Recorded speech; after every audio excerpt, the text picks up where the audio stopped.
Wayanad veterinary കോളേജിൽ 22 വയസ്സുള്ള സിദ്ധാർത്ഥൻ എന്ന് പറഞ്ഞൊരു പയ്യനെ ഹോസ്റ്റൽ റൂമിൽ ശുചി റൂമിൽ കെട്ടി തൂക്കി കൊലപ്പെടുത്തിയ ഒരു സാഹചര്യം കേരളത്തിൽ ഉണ്ടായിട്ടുണ്ട്. പറഞ്ഞോട്ടെ എന്തിനാണ് നിങ്ങൾക്ക് പൊള്ളുന്നത്? കാര്യം പറയും എന്തിനാണ് പറയട്ടോ. അതിൽ പ്രതികളായ 18 പേരും SFI എന്ന് പറയുന്ന ഇവരുടെ വിദ്യാർത്ഥി സംഘടന നേതാക്കന്മാരുടെ അവിടെയുള്ള യൂണിയൻ ഭാരവാഹികളും അതേപോലെ തന്നെ യൂണിറ്റ് പ്രസിഡന്റ് അടക്കമുള്ള നേതാക്കന്മാർ പ്രതിയാകുമ്പോൾ ഇവർക്ക് എന്ത് ധാർമ്മികതയുള്ളത് പൊതുസമൂഹത്തിന് മുന്നിൽ വോട്ട് ചോദിക്കാൻ? ശിവദാസൻ മറുപടി പറഞ്ഞോട്ടെ. സിദ്ധാർത്ഥ് എന്ന് പറയുന്ന ആ കുട്ടിയുടെ മരണം വളരെ സങ്കടകരമാണ്. പക്ഷെ ആ മരണത്തെ രാഷ്ട്രീയ ഉദ്ദേശത്തോടു കൂടി ഉന്നയിക്കുന്നത് വളരെ മോശമാണ്. ഒന്നുകൂടി കുടിച്ചു പറഞ്ഞോളൂ ശിവദാസൻ പറഞ്ഞോളൂ. ശിവദാസൻ പറഞ്ഞോ, മൈക്കില്ല. കേൾക്കൂ. മട്ടന്നൂർ കോളേജിലെ പുതിയ വീട്ടിൽ ബഷീറിനെ അടിച്ചു കൊന്ന KSUക്കാരന്റെ പ്രതിനിധി ഇവര്. പുതിയ വീട്ടിൽ ബഷീർ ആരാ? KSUവിന്റെ നേതാവിനെ അടിച്ചു കൊന്ന ഞങ്ങൾ ഒന്നുകൂടി പറയാണ്.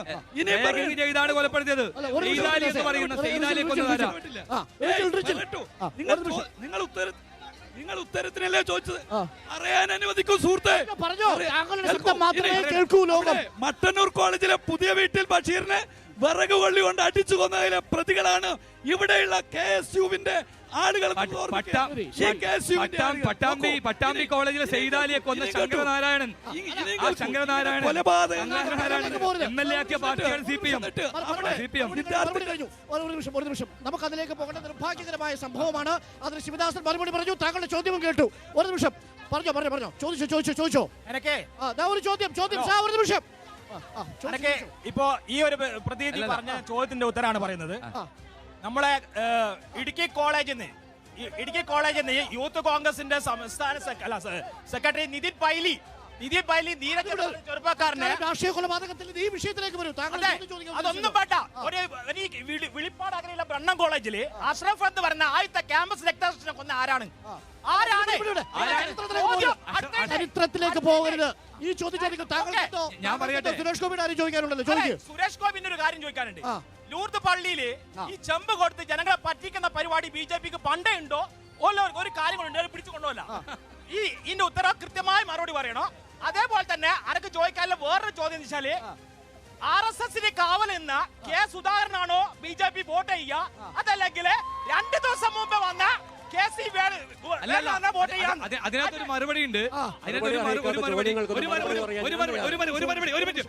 ഒരു മറുപടി ഉണ്ട്. ഇവിടുത്തെ MV ജയരാജൻ എന്ന് പറയുന്നത് നിങ്ങളുടെ സ്ഥാനാർത്ഥി RSSകാരാണ് മതം നോക്കി തീവ്രവാദികളാക്കുന്നത്. അതേ പണിയാണ് നൗഫൽ ബിൻ യൂസഫ് എന്ന് പറയുന്ന മാധ്യമപ്രവർത്തകനെ നൗഫൽ ബിൻ ലാദൻ എന്ന് വിളിച്ച ആളാണ് LDFന്റെ സ്ഥാനാർത്ഥി. യഥാർത്ഥത്തിൽ ആരാണ് BJPയുടെ അനുയായി എന്ന് കൃത്യമായി മനസ്സിലാവും. അതൊരു മറുപടി അർഹിക്കാത്ത ചോദ്യമാണ്. ചോദ്യങ്ങൾക്ക് മറുപടി അർഹിക്കുന്നില്ല. ഇവിടെ പറഞ്ഞതിന്റെ കൂട്ടത്തിൽ മറുപടി പറയാതെ പോയിട്ട് ഈ ബ്രണ്ണം കോളേജിലെ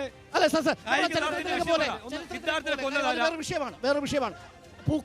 പൂക്കോട് നടന്നതിനെ നമ്മൾ ശക്തമായി അപലപിക്കുന്നു. അതിൽ പ്രതികളെ മുഴുവൻ നമ്മൾ വെളിച്ചത്ത് കൊണ്ടുവരണം. അതിന് പിന്നിൽ സിസ്റ്റം ഉണ്ടെങ്കിൽ അതിനെ കൊണ്ടുവരണം. നമുക്ക് അത് അവിടെ നിർത്താം. ചോദിച്ചോ. ബ്രണ്ണം കോളേജിൽ അഷ്റഫിനെ അറിയോ? ഈ പറയുന്ന ആളുകൾക്ക് ഇടുക്കി എഞ്ചിനീയറിംഗ് കോളേജിലെ സഖാവ് ധീരജിനെ അറിയോ? ഇടുക്കി എഞ്ചിനീയറിംഗ് കോളേജിലെ ലോക്കൽ സെക്രട്ടറിയെ കഴിഞ്ഞ ആഴ്ച കൊന്നതാരാ?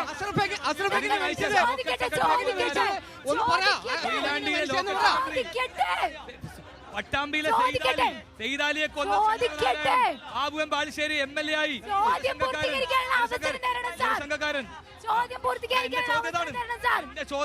ചോദ്യം ആരാ സെയ്താലിയെ കൊന്നത്? രാഷ്ട്രീയ കൊലപാതകങ്ങളുടെ ചരിത്രം നമ്മൾ തിരയുന്നില്ല. നിർഭാഗ്യകരമാണ്. നമുക്ക് അതിലേക്ക് പോയിട്ട് കാര്യമില്ല. ഒരു നിമിഷം. ചർച്ച അവസാനിക്കുമ്പോൾ എന്ത് കാരണം കൊണ്ടായാലും ശരി, വയനാട്ടിൽ സംഭവിച്ച ആ നരഹത്യയെ ന്യായീകരിക്കുന്ന ഒരു പരാമർശവും വരുന്നത് ശരിയല്ല. രത്നാകരൻ, ഒറ്റ ചോദ്യം. ഈ കണ്ണൂർ കണ്ണൂർ മണ്ഡലത്തിൽ ഒരു നിമിഷം ആ അഷ്റഫിന് പരിക്ക് പറ്റിയപ്പോ ആ അഷ്റഫിനെ എടുത്ത് ആശുപത്രി കൊണ്ടുപോയത് ശരി സാർ വിടൂ സാർ കെ സുധാകരനാണ്. റിച്ചിൽ. ശരി കെ സുധാകരൻ ഇത് ഒരു കാര്യം ഒരു കാര്യം അഷ്റഫിന്റെ വിഷയവുമായി ബന്ധപ്പെട്ട് കെ സുധാകരൻ ശരി വിടൂ തൽക്കാലം അത് വിടൂ നമ്മൾ ആ കണക്കെടുക്കാൻ വന്നതല്ല Sivadasan please mic down sir please